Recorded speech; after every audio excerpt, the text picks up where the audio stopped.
이사야 30장 1절에서 17절까지 말씀을 살펴보도록 하겠습니다. 유다 백성들은 위기 속에서 애굽과의 동맹을 통해 아수르의 공격을 막아내려고 하였습니다. 애굽을 향한 헛된 기대를 가진 유다 백성들을 향해 토기장기가 그릇을 깨는 것처럼 하나님께서 유다 백성의 패역함을 완전히 부술 것임을 말씀하십니다. 1절에서 7절은 애굽과의 동맹이 주는 수치입니다. 하나님께서 유다의 지도자들을 향해 패역한 자식들이라고 부릅니다. 당시 지도자들은 하나님께 묻지도 않고 애굽을 의지하여 아수르의 공격으로부터 피해보려고 하였습니다. 이런 태도는 여호와의 능력과 보호하심을 불신하는 행위였기에 하나님께서 안타까운 마음으로 화를 선포합니다.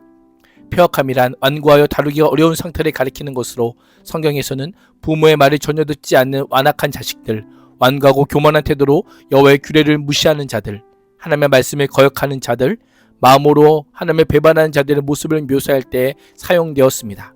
이사야 선지자는 패역한이란 단어를 통해 여호와의 뜻을 정면으로 거스려 애국과의 동맹을 추진한 유다 지도자들의 완고함을 강력하게 고발합니다.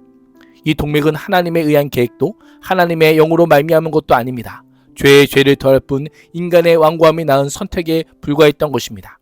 그들의 정치적 계산 가운데 하나님의 자리는 없습니다. 2절에 따르면 그들은 하나님께 물어보지도 않고 애굽으로 내려가서 바로의 보호를 받아 피신하려 하고 애굽의 근위를 숨으려 하는 그들의 속내를 하나님께서 지적하십니다. 보호, 도피처, 그늘, 피난처란 표현은 시편에서 시온에 계신 여호와께 도움을 구할 때 자주 사용되던 단어입니다. 이사야 선지자는 이러한 단어를 통해 진정한 피난처요 그늘인 하나님을 저버리고 애굽과 바로에게 도움을 구하는 유다의 어리석음을 고발합니다. 유다의 참된 그늘은 애굽이 아닌 여호와 하나님입니다. 진정한 피난처와 온전한 보호를 제공하시는 분은 오직 하나님 한 분 외에는 없습니다. 신명기 17장 16절에 따르면 하나님께서는 이스라엘 백성에게 규례를 주시며 장차 왕이 될 자는 그의 백성을 애굽으로 돌아가게 하지 말라고 강력하게 경고하셨습니다. 애굽은 과거 이스라엘 자손이 종살이하던 나라요, 죄악을 상징하는 곳입니다. 애굽으로 내려간다는 것은 구원받기 이전의 삶으로 돌아가는 것이요 하나님의 명령에 정면으로 도전하는 패역한 죄를 범하는 것임을 알지 못했던 것입니다. 하나님을 저버리고 다른 것을 의지하는 것은 헛되고 어리석은 일입니다. 무엇이든 하나님과 상의하지 않는 일은 시간이 지날수록 죄를 더할 뿐입니다. 스스로 수치를 자처하는 결정입니다. 하나님의 은혜의 그늘을 떠나 다른 그늘에서 나의 안전을 도모하고 있진 않습니까? 하나님께 묻고 하나님께 도움을 청하는 길이 우리가 살 길입니다. 그러나 그들의 기대와 달리 애굽은 전혀 도움이 되지 못합니다. 바로의 보호가 오히려 유다의 수치가 되고 애굽의 그늘이 오히려 유다에게 치욕이 될 것입니다.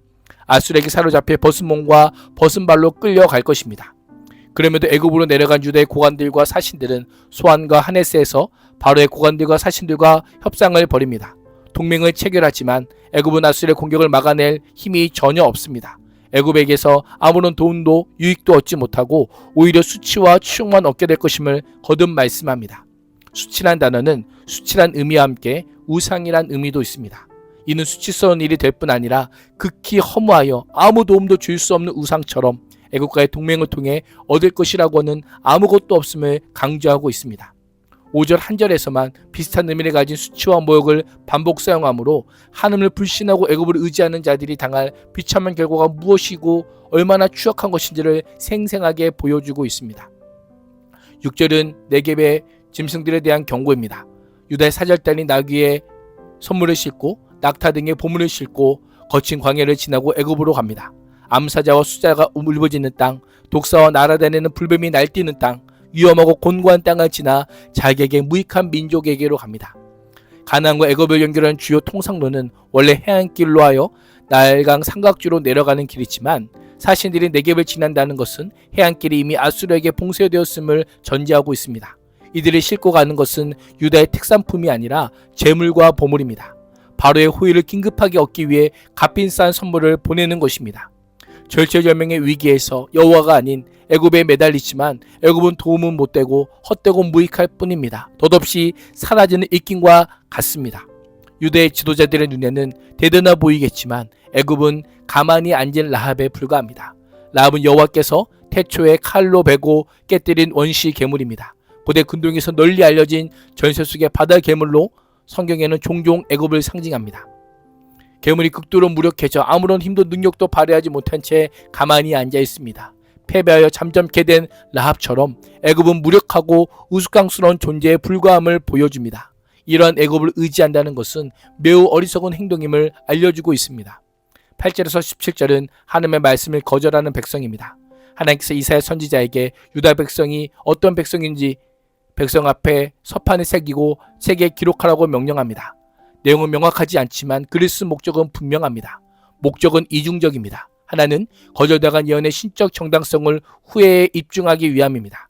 다른 하나는 후세에 영원히 있게 하여 오고 오는 날에 영원한 증거가 되게 하기 위함입니다. 이는 하나님의 말씀은 그 시대뿐만 아니라 다음 세대에게도 오늘에 사는 우리에게도 영원히 유효한 하나님의 말씀임을 알려줍니다. 당시 유다 백성들은 폐역한 백성이요 거짓말하는 자식들이요 여호와의 법을 싫어하는 자식들이었습니다. 겉으로는 절기와 종교의식을 지켰지만 진실한 마음과 순종의 태도는 전혀 없는 삶 자체가 거짓으로 똘똘 뭉친 거짓말하는 자들이요 여호와의 율법을 원하지 않는 자들이었습니다. 이사야 선지자는 이들의 말을 풍자적으로 인용합니다. 그들은 선견자들에게 미래를 예견하지 말라라고 합니다. 선지자들에게 우리에게 사실을 예언하지 말아라. 우리에게 부드러운 말을 하라. 격려하는 말이나 하여라. 거짓된 것만 보여달라고 합니다. 더 나아가 선지자들에게 바른 길에서 떠나가라. 그 길에서 벗어나라. 이스라엘의 거룩한 분 이야기는 우리 앞에서 제발 그치라고 요구합니다. 이스라엘의 거룩하신 이를 완고히 거부하는 이들에게 열속적으로 이스라엘의 거룩한 이의 말씀이 선포됩니다. 하나님께서는 너희가 이 말 즉 하나님의 경고를 없이 여기고 압박과 허망 즉 여호와 대신 애굽을 의지하는 반역을 의지한다라고 말씀합니다. 12절에 따르면 하나님께서는 그들의 선택이 죄악이라는 점을 분명히 밝히십니다. 이 죄악으로 붕괴될 성벽처럼 될 것이다. 높은 성벽에 금이 가고 배가 불뚝 튀어나왔으니 순식간에 무너질 것이라고 예언합니다. 유다 백성의 임할 심판도 한순간에 몰아치는 파멸로 나타날 것임을 경고합니다. 토기장의 항아리가 깨져서 산산조각 나듯이 너희가 그러게 무너져 내릴 것이다. 아궁에서 불을 담아낼 조각 하나 남지 않듯이 웅덩이에서 물을 퍼낼 조각 하나 남지 않듯이 너희가 그렇게 사라질 것이다 라고 말씀합니다. 유다가 파스러진 옹기그릇처럼 철저하게 멸망하게 될 것입니다. 15절에 따르면 주 여호와 이스라엘의 거룩하신 이가 다시금 말씀합니다. 구원의 조건은 돌아옴과 평안함입니다. 돌아옴이 여호와를 찾음을 가리킨다면 평안함은 돌아옴의 결과입니다. 여호와께 돌아온 자는 여호와 안에서 평안함과 쉼을 누릴 수 있음을 알려줍니다. 여호와께 돌아올 때 잠잠함과 신뢰감이 주어짐을 알려줍니다. 그렇습니다. 여호와께 돌아온 자에게 여호와께서 힘을 주시기에 흔들리지 않고 여호와만 신뢰하게 됩니다. 그러나 유다 백성은 끝내 돌이키지 않습니다. 여호와를 신뢰하는 대신 빠른 말을 타고 도망갑니다. 적의 위력은 생각보다 압도적으로 강하여 한 사람이 위협해도 1000명이 달아나고 5명이 위협하면 아무것도 남지 않고 도망할 정도입니다. 살아남은 자들은 산꼭대기의 깃대처럼 언덕의 깃발처럼 겨우 흔적만 남습니다. 이 예언은 주전 701년 아수르 사네립의 공격으로 유다는 거의 모든 성읍을 빼앗긴 채 예루살렘만 간신히 보존됨으로 성취되게 됩니다. 그럼에도 구원의 길은 있습니다. 다 이를 때까지 절대 돌아오지 않고 거역하기를 포기하지 않는 인간의 죄악에 사로잡힌 인생이 아니라 은혜에 사로잡혀 돌이켜 조용히 구원을 얻으며 잠잠히 하나님을 신뢰하는 삶으로 살아갈 수 있기를 주님의 이름으로 축복합니다. 기도하겠습니다. 하나님, 사람과 세상의 힘을 의지하지 않고 오직 주님께 돌아가 잠잠히 신뢰하며 하나님의 은혜 안에서 참된 구원과 평안을 누리게 하여 주옵소서. 예수님의 이름으로 기도합니다. 아멘.